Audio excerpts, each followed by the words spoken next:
ଜୟ ଜଗନ୍ନାଥ। ଆପଣମାନେ ଦେଖୁଛନ୍ତି ଏକାଦଶ ଶତାବ୍ଦୀରେ ତିଆରି ହୋଇଥିବା ଶ୍ରୀ ଲିଙ୍ଗରାଜ ମନ୍ଦିର, ଅର୍ଥାତ୍ ଆଜକୁ ପ୍ରାୟ 1200-1300 ବର୍ଷର ମନ୍ଦିର। ଯଦି ଆପଣମାନେ ଲିଙ୍ଗରାଜ ମନ୍ଦିରର ଉତ୍ପତ୍ତି ଓ ପ୍ରାଚୀନତା, ଧାର୍ମିକ ଗୁରୁତ୍ୱ, ସ୍ଥାପତ୍ୟ କଳା, ପର୍ବପର୍ବାଣୀ ଏବଂ ଐତିହାସିକତା ଜାଣିବାକୁ ଚାହୁଁଛନ୍ତି, ତେବେ ଏବେ ହିଁ ଭିଡିଓଟିକୁ ଶେଷ ପର୍ଯ୍ୟନ୍ତ ଦେଖନ୍ତୁ ଓ ଏମିତି ନୂଆ ନୂଆ ଭିଡିଓ ଦେଖିବା ପାଇଁ ଆମ ଚ୍ୟାନେଲକୁ ସବସ୍କ୍ରାଇବ କରନ୍ତୁ, ଭିଡିଓଟିକୁ ପ୍ରଚୁର ମାତ୍ରାରେ ସେୟାର କରନ୍ତୁ। ଲିଙ୍ଗରାଜ ମନ୍ଦିର କେବଳ ଧାର୍ମିକ ସ୍ଥାନ ନୁହେଁ, ବରଂ ଓଡ଼ିଶାର ଇତିହାସ, ସାଂସ୍କୃତିକ, ସ୍ଥାପତ୍ୟ ଓ ଆଧ୍ୟାତ୍ମିକତାର ଜୀବନ୍ତ ପ୍ରତୀକ। ଭୁବନେଶ୍ୱରକୁ ଏକାମ୍ର କ୍ଷେତ୍ର କିମ୍ବା ମନ୍ଦିରମାନଙ୍କ ସହର ବୋଲି ମଧ୍ୟ କୁହାଯାଏ। ଏଠାରେ 700ରୁ ଅଧିକ ପୁରାତନ ମନ୍ଦିର ଥିଲେ ମଧ୍ୟ ଲିଙ୍ଗରାଜ ମନ୍ଦିର ହେଉଛି ସବୁଠାରୁ ବଡ଼ ଓ ସବୁଠାରୁ ଉଚ୍ଚ ଓ ସବୁଠାରୁ ପବିତ୍ର ମନ୍ଦିର। ଏହି ପୋଖରୀଟିର ନାମ ହେଉଛି ଦେବୀ ପାଦହରା ପୋଖରୀ, ଯାହା ବିଶ୍ୱବିଖ୍ୟାତ ଶ୍ରୀ ଲିଙ୍ଗରାଜ ମନ୍ଦିରର ସମ୍ମୁଖରେ ଅବସ୍ଥିତ। ଏହି ପୋଖରୀ ଏକାମ୍ର କ୍ଷେତ୍ରର ଶୈବ ପରମ୍ପରା, ମନ୍ଦିର ରୀତିନୀତି ଓ ଆଧ୍ୟାତ୍ମିକ ପରିବେଶ ସହ ଗଭୀର ଭାବେ ସମ୍ପୃକ୍ତ। ଦେବୀ ପାଦହରାର ଅର୍ଥ ହେଉଛି ଦେବୀଙ୍କ ପବିତ୍ର ପାଦ ଚିହ୍ନ ଥିବା ଜଳାଶୟ। ପୌରାଣିକ ବିଶ୍ୱାସ ଅନୁସାରେ ମା ପାର୍ବତୀ ଏହି ପୋଖରୀରେ ସ୍ନାନ କରିବା ପରେ ହରିହର ସ୍ୱରୂପୀ ଭଗବାନ ଲିଙ୍ଗରାଜଙ୍କୁ ପୂଜା କରିଥିଲେ। ଭକ୍ତମାନଙ୍କର ବିଶ୍ୱାସ ଅନୁସାରେ ଏହି ପୋଖରୀର ଜଳ ସ୍ପର୍ଶ କିମ୍ବା ସ୍ନାନ କଲେ ମନୁଷ୍ୟର ଦେହ ଓ ଆତ୍ମା ପବିତ୍ର ହୁଏ। ଇତିହାସବିତ୍ଙ୍କ ମତ ଅନୁସାରେ ଦେବୀ ପାଦହରା ପୋଖରୀ ନିର୍ମାଣ ସୋମବଂଶୀ ଶାସନ କାଳ ସମୟରେ ହୋଇଥିବା ସମ୍ଭାବନା ରହିଛି। ଏହି ସମୟରେ ଶ୍ରୀ ଲିଙ୍ଗରାଜ ମନ୍ଦିରର ମୂଳ ଗଠନ ଓ ବିସ୍ତାର କାର୍ଯ୍ୟ ହୋଇଥିଲା। ସମୟ ନଗରୀକରଣ ପ୍ରଭାବରେ ଏହି ପୋଖରୀ ପୁରାତନ ସଭା କିଛି ନଷ୍ଟ ହୋଇଯାଇଥିଲା, କିନ୍ତୁ ପରବର୍ତ୍ତୀ ସମୟରେ ଓଡ଼ିଶା ସରକାର ଓ ଐତିହ୍ୟ ସଂରକ୍ଷଣ ସଂସ୍ଥାମାନଙ୍କ ଦ୍ୱାରା ପବିତ୍ର ପୋଖରୀକୁ ସୁରକ୍ଷିତ ରଖାଯାଇଛି ଓ ପୁନରୁଦ୍ଧାର କରାଯାଇଛି।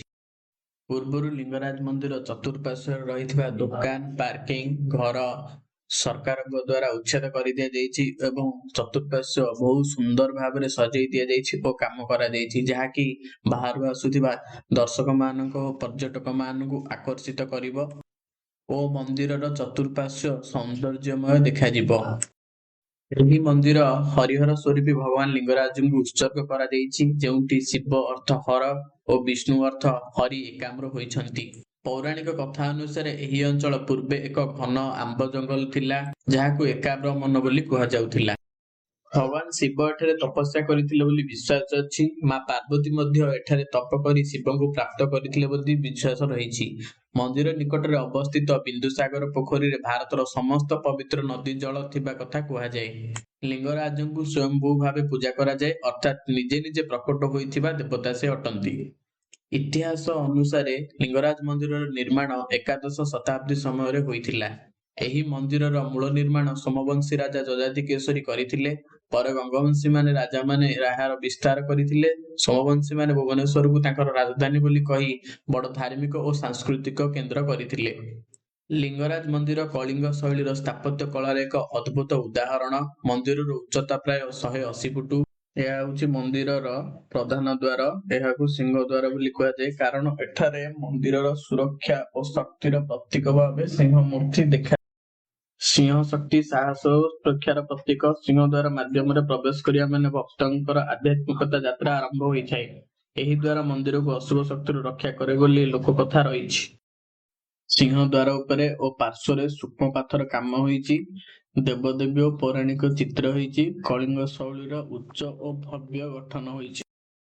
ଆଜି ମଧ୍ୟ ସିଂହଦ୍ୱାର ହେଉଛି ଭକ୍ତମାନଙ୍କ ପାଇଁ ମୁଖ୍ୟ ପ୍ରବେଶ ପଥ। ମହାଶିବରାତ୍ରି, ଚନ୍ଦନ ଯାତ୍ରା ଭଳି ପର୍ବ ସମୟରେ ଏଠାରେ ଅପାର ଭିଡ଼ ଦେଖିବାକୁ ମିଳେ। ଏହି ମନ୍ଦିରର ମୁଖ୍ୟ ଦେବତା ଭଗବାନ ଲିଙ୍ଗରାଜ, ଯାହାକୁ ଶିବଲିଙ୍ଗ ରୂପରେ ପୂଜା କରାଯାଏ। ଏଠାରେ ଲିଙ୍ଗକୁ ତ୍ରିଭୁବନେଶ୍ୱରୀ ବୋଲି କୁହାଯାଏ, ଅର୍ଥାତ୍ ତିନି ଲୋକର ଈଶ୍ୱର। ଏହି ମନ୍ଦିରରେ ଶୈବ ପରମ୍ପରା ପ୍ରମୁଖ, ବୈଷ୍ଣବ ପ୍ରଭାବ ମଧ୍ୟ ଦେଖାଯାଏ। ପୁରାତନ ପରମ୍ପରା ଅନୁସାରେ ଏଠାରେ କେବଳ ହିନ୍ଦୁମାନେ ପ୍ରବେଶ କରିପାରନ୍ତି। ଲିଙ୍ଗରାଜ ମନ୍ଦିରର ସବୁଠାରୁ ବଡ଼ ପର୍ବ ଅଶୋକାଷ୍ଟମୀ ରଥଯାତ୍ରା। ଏହି ଦିନ ଲିଙ୍ଗରାଜ ମହାପ୍ରଭୁ ରଥରେ ବସି ରାମେଶ୍ୱର ମନ୍ଦିରକୁ ଯାଆନ୍ତି। ଅନ୍ୟ ପ୍ରମୁଖ ପର୍ବ ମହାଶିବରାତ୍ରି, ଶ୍ରାବଣ ମାସର ପୂଜା ଓ ଚନ୍ଦନ ଯାତ୍ରା। ଏହା ହେଉଛି ଦକ୍ଷିଣ ଦ୍ୱାର। ଏହି ଦ୍ୱାର ଧାର୍ମିକ, ତାନ୍ତ୍ରିକ ଓ ଐତିହାସିକ ଦୃଷ୍ଟିକୋଣରୁ ବହୁତ ମହତ୍ତ୍ୱପୂର୍ଣ୍ଣ। ଦକ୍ଷିଣ ଦ୍ୱାର କଳିଙ୍ଗ ସ୍ଥାପତ୍ୟ ଶୈଳୀର ଏକ ଗୁରୁତ୍ୱପୂର୍ଣ୍ଣ ଅଂଶ, ଯାହା ମନ୍ଦିରର ସମତୁଳନ ଓ ଦିଗ୍ଦର୍ଶନକୁ ସଂରକ୍ଷଣ କରେ। ଦକ୍ଷିଣ ଦିଗକୁ ଯମଦିଗ ବୋଲି ମଧ୍ୟ ଧରାଯାଏ। ଏହି ଦ୍ୱାର ସହିତ ମୃତ୍ୟୁ, ପୁନର୍ଜନ୍ମ, ମୋକ୍ଷର ଧାରଣା ଜଡ଼ିତ। କିଛି ତାନ୍ତ୍ରିକ ପୂଜା ଓ ବିଶେଷ ନୀତି ଦକ୍ଷିଣ ଦ୍ୱାର ସମୀପରେ ସମ୍ପାଦିତ ହୁଏ। ଆଜି ମଧ୍ୟ ଦକ୍ଷିଣ ଦ୍ୱାରକୁ ମନ୍ଦିରର ରହସ୍ୟମୟ ଦ୍ୱାର ବୋଲି କୁହାଯାଏ। ଇତିହାସ, ତାନ୍ତ୍ରିକତା ଓ ଆସ୍ଥା ତିନୋଟିର ସଙ୍ଗମ ଏଠାରେ ଦେଖାଯାଏ। ଲିଙ୍ଗରାଜ ମନ୍ଦିର କେବଳ ଏକ ମନ୍ଦିର ନୁହେଁ, ହେଉଛି ଓଡ଼ିଶାର ଆତ୍ମା। ଶତାବ୍ଦୀ ଧରି ରାଜା, ସନ୍ଥ, କବି, ସାଧାରଣ ଲୋକ ସମସ୍ତେ ଏଠାରୁ ଆସ୍ଥା ଓ ପ୍ରେରଣା ପାଇଛନ୍ତି। ଶ୍ରୀଲିଙ୍ଗରାଜ ମନ୍ଦିରର ଓଡ଼ିଶାର ଗୌରବମୟ ଇତିହାସ ଜୀବନ୍ତ ପାଳେଦାର। ଇତିହାସ କେବଳ ପୁସ୍ତକରେ ନୁହେଁ, ଏହା ପଥର, ପୂଜା ଓ ପରମ୍ପରାରେ ଜୀବନ୍ତ। ଲିଙ୍ଗରାଜ ମନ୍ଦିରର ସବୁଠୁ ବଡ଼ ବିଶେଷତା ହେଉଛି ଏଠାରେ ଭଗବାନ ଶିବ ଓ ଭଗବାନ ବିଷ୍ଣୁ ଏକାତ୍ମ ରୂପରେ ପୂଜିତ। ଲିଙ୍ଗର ନାମ ହରିହର ଲିଙ୍ଗ। ଏହା ଶୈବ ଓ ବୈଷ୍ଣବ ପରମ୍ପରାର ସମନ୍ୱୟର ପ୍ରତୀକ। ଏହି ତତ୍ତ୍ୱ ଓଡ଼ିଶାର ଧାର୍ମିକ ସହିଷ୍ଣୁତାକୁ ପ୍ରଦର୍ଶନ କରେ। ପୁରାଣ ଅନୁସାରେ ଲିଙ୍ଗରାଜ ମନ୍ଦିର ପରିସରରେ କୋଟି କୋଟି ଲିଙ୍ଗର ଆଧ୍ୟାତ୍ମିକତା ସ୍ଥିତି ରହିଛି। ଏହାକୁ ମୁଖ୍ୟ କ୍ଷେତ୍ର ବୋଲି ମଧ୍ୟ ମନାଯାଏ। ଏହାର ଗର୍ଭଗୃହ ସଦା ଅନ୍ଧକାର। ସୂର୍ଯ୍ୟକିରଣ ସିଧାସଳଖ ଭାବେ ଲିଙ୍ଗ ଉପରେ ପଡ଼େ ନାହିଁ। ଏହା ଧ୍ୟାନ ଓ ଶୂନ୍ୟ ତତ୍ତ୍ୱର ପ୍ରତୀକ। ମନ୍ଦିର ପରିସରରେ 108 ଲିଙ୍ଗ ରହିଛି। 108 ହେଉଛି ଭାରତୀୟ ଆଧ୍ୟାତ୍ମିକ ସଂଖ୍ୟା। ପରିକ୍ରମ କଲେ ପାପ ନାଶ ହୁଏ ବୋଲି ଆସ୍ଥା। ଅଶୋକାଷ୍ଟମୀ ଓ ରୁକୁଣା ରଥଯାତ୍ରା। ଏହା ଲିଙ୍ଗରାଜ ମନ୍ଦିରର ସବୁଠାରୁ ପୁରୁଣା ରଥଯାତ୍ରା। ଭଗବାନ ଲିଙ୍ଗରାଜ ରୁକୁଣା ଦେବୀଙ୍କୁ ଆଣିବାକୁ ଯାଆନ୍ତି। ଏହା ଗୃହସ୍ଥ ଶିବଙ୍କ ଧାରଣାକୁ ଦର୍ଶାଏ। ଚାରିଦ୍ୱାର ତତ୍ତ୍ୱ ହେଉଛି ସିଂହଦ୍ୱାର ଶକ୍ତି, ଦକ୍ଷିଣ ଦ୍ୱାର ମୃତ୍ୟୁ ଓ ମୋକ୍ଷ, ପଶ୍ଚିମ ଦ୍ୱାର ତପସ୍ୟା, ପୂର୍ବ ଦ୍ୱାର ଜ୍ଞାନ। ଏହି ମନ୍ଦିର ପ୍ରତି ସୋମବଂଶୀ, ଗଙ୍ଗବଂଶ ଓ ଗଜପତି ରାଜାଙ୍କର ଅବଦାନ ରହିଛି। ମନ୍ଦିର ଥିଲା ଧାର୍ମିକ ସହ ରାଜନୈତିକ କେନ୍ଦ୍ର।